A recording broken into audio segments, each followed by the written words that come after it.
Hey, Kevin. Right in front of you. They cut into your lead in the second quarter. You guys had real strong burst coming out after halftime. Anything you can pinpoint there specifically that allowed that or propelled that?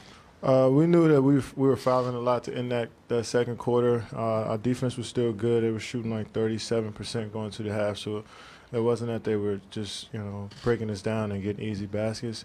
We were putting them on the foul line. So we liked where we were. We were up 7 going into the half, and we liked that. We liked taking that punch that they threw at us, and we came out in that second half just aggressive, moving. Our cuts were good.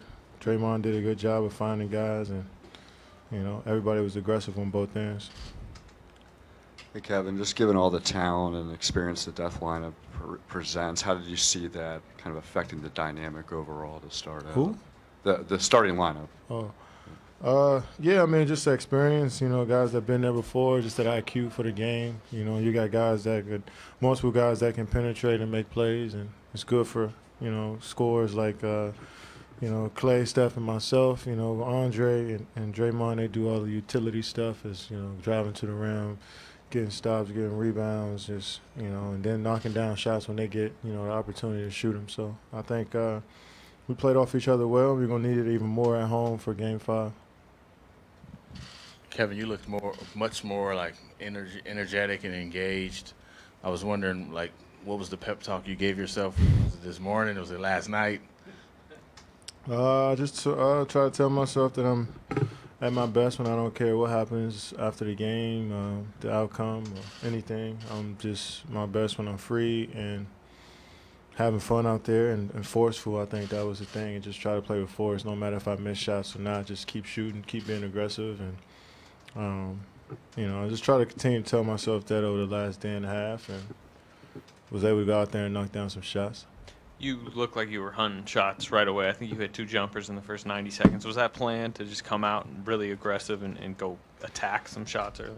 Well, no, I wouldn't. I wouldn't say coaches drew up plays just for me. I think we, with the movement that we had and, just the sets that we run, we get a lot of side-to-side actions. So when the ball came my way, I just tried to, do my best to create something. It may not have been a shot, but just, those times, a couple times, I had shots to start the game. But after that, hitting guys in the pocket, we were getting some on the backside as well. So I just tried to be aggressive to do something, whether shoot or pass, and I had some good opportunities tonight. They had the slow-mo replays of their defense. Looked like they were doing kind of like that Battier where it's like hand over your eyes.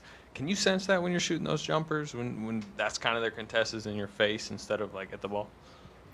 I just try to look at the rim every time I shoot and focus on that. And if I, go through my fundamentals, I don't worry about if I can't see the rim or not. I just shoot so many shots over my lifetime that just kind of figure it out after, no matter what happens. But I've also played against Shane Battier enough to get used to that stuff. So, I did a good job of contesting. I got to do a better job next game of, like tomorrow in practice, of working on my game and seeing how I can get easier shots or better shots as well. Draymond picked up his first technical of the playoffs today. What have you thought both of his intensity and his restraint and just his overall play throughout the series? His restraint. Draymond knows exactly what he's doing out there. We all trust him. I think the tech he got today was, I don't know if that was a tech or not. He just extended his arm, and I guess the ref had enough.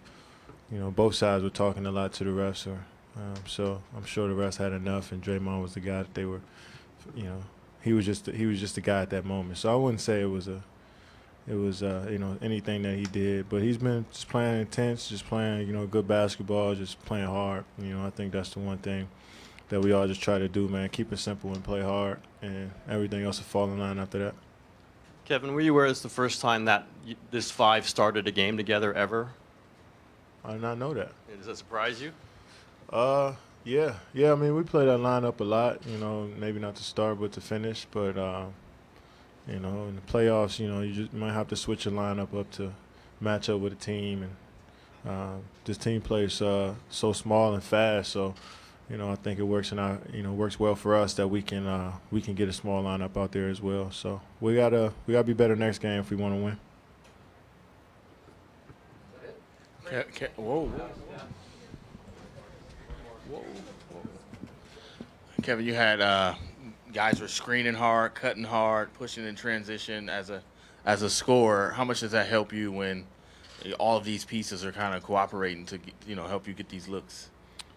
It works well. I think when I get in the post, they came to double sometimes, and sometimes they try to mix it up and let me play on the island, or but just the movement on the backside just allows the defense not to just stare at me when I get in the post or I get in at the free throw line, or pick and rolls, and the same with Steph when he has the ball, same with Clay as well. So, and Draymond when he gets it in the post, and D West, just guys moving on the backside just to create some opportunities for each other. And I think that's what's the beauty of our team, that when guys get in this position to score, you got so many options, whether it's pass, out to a three-point shooter, or try to get a basket on your own. So just try to read the game and figure it out on the fly.